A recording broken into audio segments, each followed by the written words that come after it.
Greetings, beloveds. This is Amy Caryn Johnson, the Earth Channel, here with you today with another message from both Gaia, Mother Earth, as well as my interpretation of the Equinox energies for September 2021, and as they show up in my interpretation of a sidereal human design chart for this third week of September.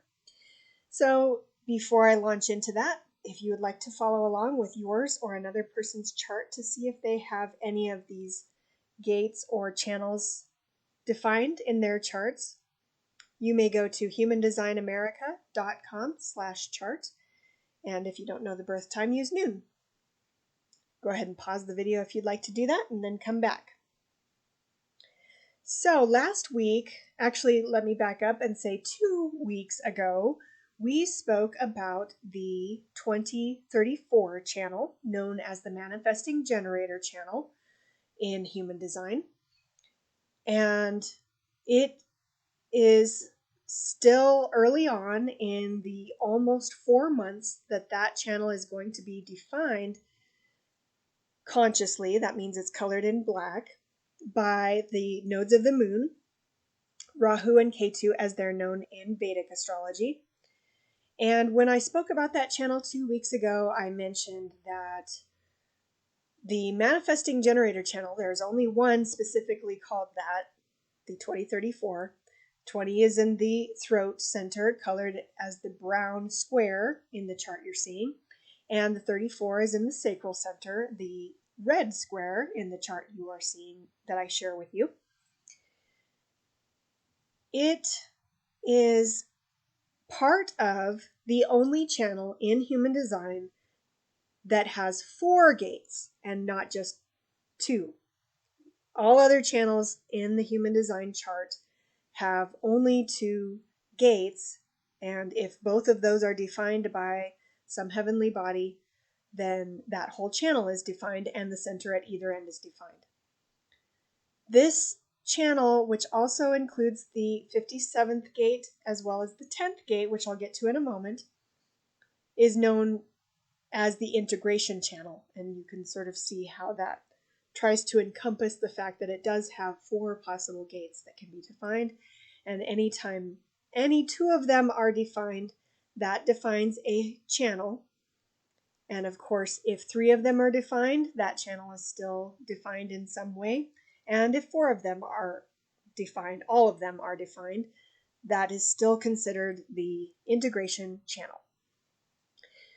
So as I mentioned 2 weeks ago, with the 2034, the Manifesting Generator channel, the only one called that, as opposed to the manifesting channels, of which there are 3.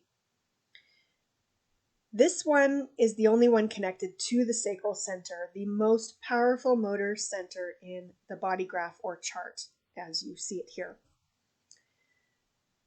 And this does have something to do with the fact that it is an integration channel. I didn't get into too much detail at the time, but I said that that Manifesting Generator channel, when it is giving you a positive response to something, yes, I have energy to perform work on this something that I'm getting this positive response to, you may get an impulse or the energy basically to start action of some kind on some kind of activity that you got this response to, but then you may get a few steps into it and realize that you need to make a course correction. And so the reason that that is related to the fact that this is the integration channel that has 4 gates, the only one that does, is because it has to do a little bit, let me contrast in order to make this as clear as possible, with the gate that was defined last week, which is the 57th gate in this integration channel. The 57th gate was in the splenic or liver center, as I like to call it. It's the triangle on the left side of the body graph or chart as you're looking at it here. Right now in the chart I'm sharing with you, it is colored in white because it is no longer defined by any channels. But last week it was, and when it was defined, it was colored in brown. That added a sense of intuition and timing to that manifesting generator channel. And so when it was defined last week, if you got a positive response to performing action on some kind of pursuit, you probably had a better sense of timing and you didn't have to make quite so many course corrections. And when you only have the 2057, those two gates defined, and that does make up a channel, as I shared last week, that becomes more like a projected channel as well as an individual channel. Both of those things are true for the 2057 alone. That makes it more of just one kind of channel that is similar to other channels in different ways in the body graph. But the 34 brought in at that time a different kind of energy. Once you bring in any gate from the sacral center in a channel, it then becomes a sacral channel basically. And it brings in that particular strong energy when there's that positive response.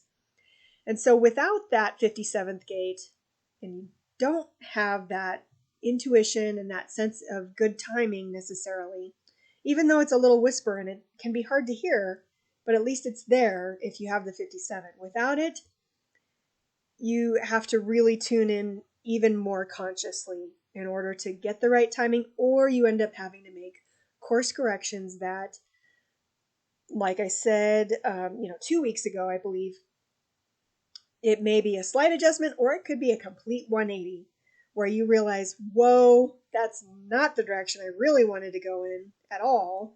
I just thought it was for a minute there. Now I really want to go completely the opposite direction. So now, again, we have the 20 and the 34 manifesting generator channels still defined, like I said, for almost 4 months. We don't have the 57th gate defined, but now we do have the 10th gate defined, and that gate is defined unconsciously. That's why it's red, and it is in the diamond heart center at the very center of the body graph or chart. I call it the diamond heart center because it is that diamond shape. It's the only one that shape. It's colored in yellow in this week's chart, and it is also known in human design as the G center. It is the center where this is how I depart from other folks who have interpreted a type of sidereal human design. I keep all of the gates in the same places as they were originally channeled back in the 80s with, all 64 gates, because that diamond heart center gets those gates defined every time we have an equinox, a solstice, or one of the pagan holidays in between. The 10th gate is defined by the sun in the winter solstice, or the December solstice, especially for those of you who are in the southern hemisphere.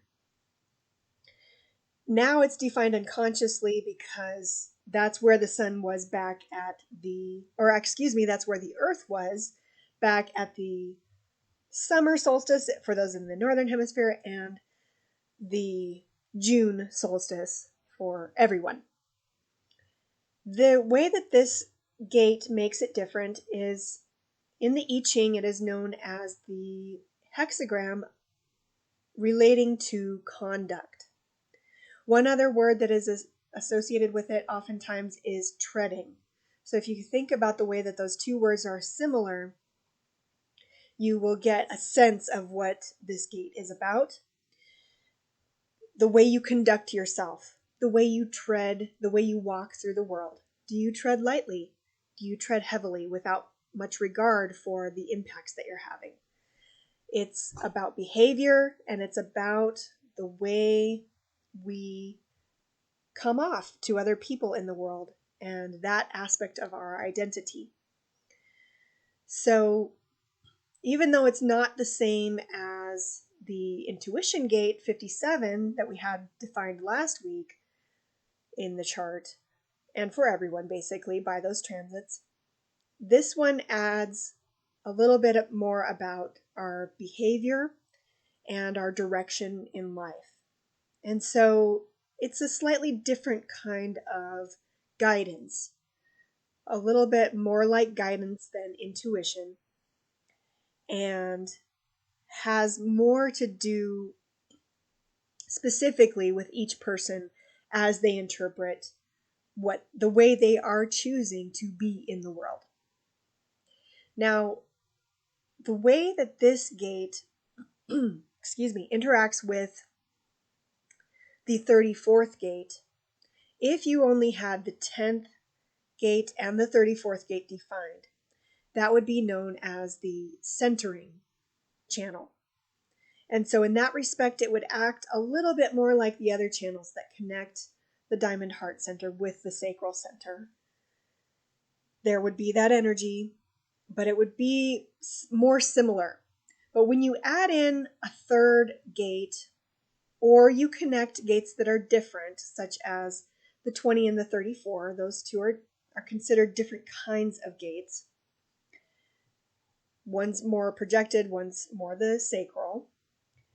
Then with that integration channel, that is why when you have those different kinds of gates defined, it takes time. That's why you have to make course corrections. It takes time to integrate what it is that that channel is inspiring you or prompting you to do, how it is prompting you to act, to behave, that kind of thing. And so I think that pretty well covers everything I wanted to say about the integration channel. Just to give you one other idea, I already said that with the 2057 alone, that acts more like other channels because those two gates are a little more similar in being projected. The other odd combination with just two gates you can have is the 10 and the 57. And so because those two gates are different, that's another combination that would take a little more time to really integrate how it is that you want to commence any pursuit. Just contemplate what it is that that channel is telling you, and it will take a little more time in that case. And then, of course, when you bring in the 34th gate there, for example, if you had the 10, 57, 34, all defined, those three, anytime you bring in the 34, it's going to bring in some energy and it's going to make you feel like acting. And so even with just those three combined, you again may have to make course corrections, adjustments, or even a complete 180.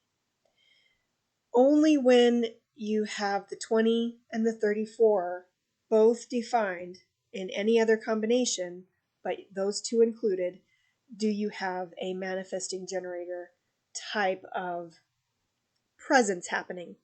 And that's because the manifestation has to do with having some kind of energy, some kind of motor center connected to the throat center, and being able to talk through, sing through, hum through, whistle while you work. That sort of sound, there's something associated with our throats, with our voices, that has to do with action, with manifestation, with bringing things forth into the world, into being. And it also does help to connect the heart and the head or third eye center, that intelligence as well as that loving feeling. And so all of the gates in that diamond heart center, of course, do relate to love in some way. How do you love others in the world? When you tread lightly, perhaps you have a little more regard for them. If you're treading more heavily, maybe not quite as much, but perhaps it's appropriate for that situation. At least if that is how you feel called to be in the world, then hopefully that is an expression of love that you are bringing forth into the world.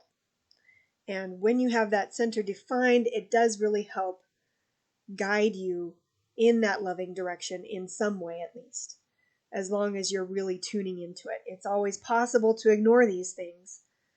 It's hardest to ignore the promptings of the sacral center, but it is always possible to not realize when you don't have the energy for something. So it has taken me a little while, as you might guess, with the integration channel to really explain how this channel is different. And so I'm going to try to wrap it up. I do want to just mention that I did not write a new poem for this week. Before I took so long, I was thinking about reading the poem from last week because it did incorporate themes from all 4 of those gates. So it really captured the essence. So I'll just encourage you to go back and read or listen to, or both, that poem from last week. And I will go ahead now and connect with Gaia, see what she has to add. I'll invite you to connect with me, take a few deep breaths, and close your eyes if you'd like. Hello, this is Gaia. Today we would like to share with you more about the 10th gate, excuse the sound, and briefly mention the fact that Amy skipped over in speaking mostly about the integration channel. The sun with the equinox this week is in gate 46, which was covered in a video a few weeks ago when Mercury was transiting that gate. So feel free to go back and look at that video. And it was about also the 2946 channel as a whole. However, we would like to point out some of the themes of the 10th gate that Amy spoke of today. The ways that we choose to be in the world, and the ways that we choose to love in the world. When no channels in someone's chart, perhaps your chart, are completely defined so as to define the diamond heart center, otherwise known as the G center. And so the diamond heart center is open or white in a chart. That person may start out life, or at least their adult life, whenever they choose to leave home, feeling uncertain of where their love is going to come from in the world. It may attract them to people who do have that center defined, or who have a gate defined that connects with another gate that they do have defined in order to define that center together. And that helps them to feel that love that they feel like they might be missing. And Amy has this center open, undefined in her chart. And that is sort of how she started out her adult life after leaving home. And yet now she has come to a place where she connects with divine love anytime she has a few moments to get quiet, tune in, maybe listen to a guided meditation, or maybe some meditation music. And to focus on that heart chakra. Also to ground, to connect with us, Gaia, Mother Earth. Down through the chakras, the root chakra, down through the feet. As well as bringing that energy up and connecting to the cosmos through the upper chakras, centers, crown chakra. And through those connections, she can always connect to that cosmic love, that earthly love as well, that we all have for all of you. to connect to anytime you want. Oftentimes, we see humans complaining about different things, about people sometimes. And whatever that complaint might be, at the basis of it usually has something to do with feeling unloved. Not always, but it usually relates back to that somehow. Even if they have this diamond heart center defined in their natal charts, everyone usually at some point feels like they're missing something. Oftentimes it has to do with an open center of some kind or another in the chart. It will help identify the theme, but it all comes back to feeling unloved for one reason or another. Unloved for who you are, unloved because you don't know who you are, unloved because of an action, unloved because of a lack of action, unloved because of a perspective, or unloved because of being wishy-washy and having no set perspective.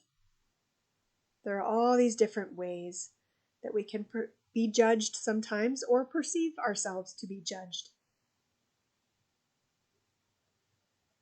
And yet when you can get quiet and connect to that cosmic love and the love of Mother Earth, all your reasons to complain just fall away.